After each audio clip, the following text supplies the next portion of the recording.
In the fertile land of Goshen, the Israelites once flourished under the protection of Joseph, but generations passed, and a new Pharaoh rose to power, one who did not know Joseph. This Pharaoh, seeing the Israelites' numbers growing, feared their strength. He enslaved them, forcing them into hard labor, building the great cities of Pithom and Ramesses. Yet the more they were oppressed, the more they multiplied. Pharaoh's fear turned to cruelty.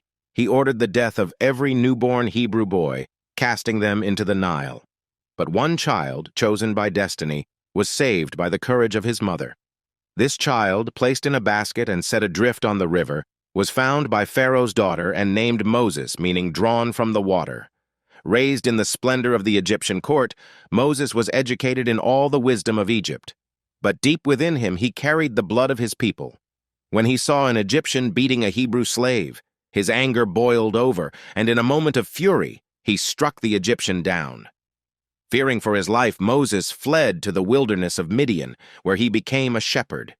It was there, in the quiet solitude of the desert, that God called out to him from a bush that burned yet was not consumed. "Moses, Moses," the voice of God echoed. "I have seen the misery of my people in Egypt. I have heard their cries. I am sending you to Pharaoh to bring my people, the Israelites, out of Egypt." Moses trembled at the task before him, but God assured him, "I will be with you." Armed with this divine promise, Moses returned to Egypt, his heart filled with both fear and determination. He was joined by his brother Aaron, and together they confronted Pharaoh in his majestic palace. "Thus says the Lord, the God of Israel, let my people go, so that they may hold a feast to me in the wilderness." But Pharaoh's heart was hardened. "Who is the Lord that I should obey his voice? I do not know the Lord, and I will not let Israel go." So began a cosmic struggle between the might of Egypt and the power of God. Moses, by God's command, unleashed 10 plagues upon the land of Egypt, each one striking at the heart of Egyptian life and belief. The Nile, the lifeblood of Egypt, turned to blood, its waters undrinkable, its fish dead. Frogs swarmed from the river, invading every home, followed by gnats that filled the air and flies that tormented the people. The livestock of Egypt perished, leaving the land without its herds.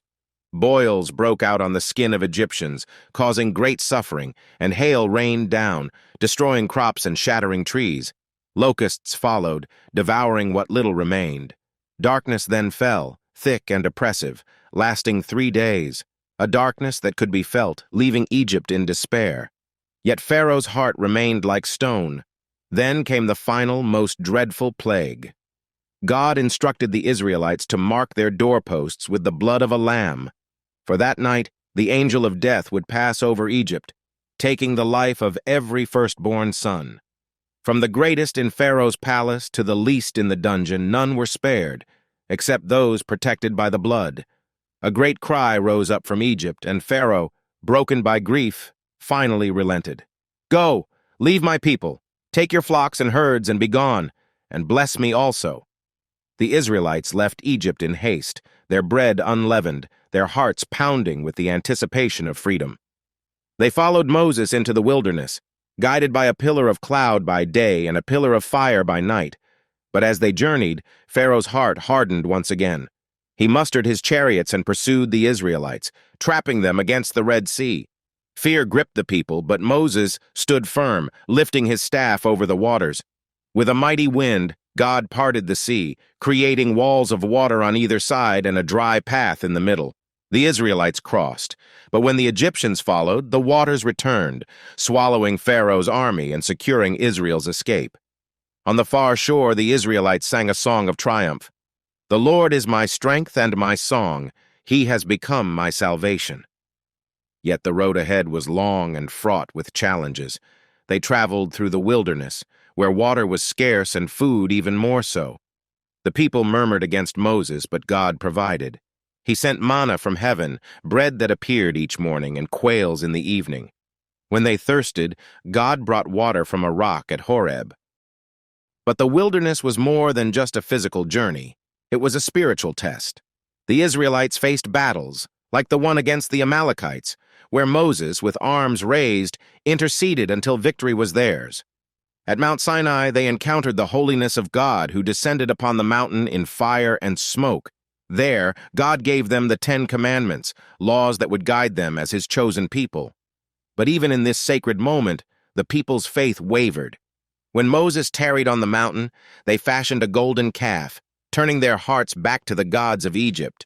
Moses interceded on their behalf, pleading with God to forgive their sin. And though they suffered for their disobedience, God remained with them, guiding them with his presence. For 40 years they wandered, until at last, a new generation stood on the brink of the promised land. Moses, the servant of God, was permitted to see the land from Mount Nebo but was not allowed to enter. He blessed the people, passing the leadership to Joshua, who would lead them in the conquest of Canaan. The Exodus is not just a story of escape from slavery.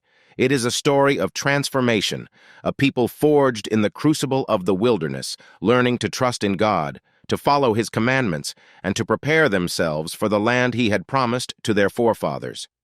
It is a story of God's power and faithfulness, a story that echoes through the ages, reminding us that with God, no obstacle is insurmountable, and no journey is too long.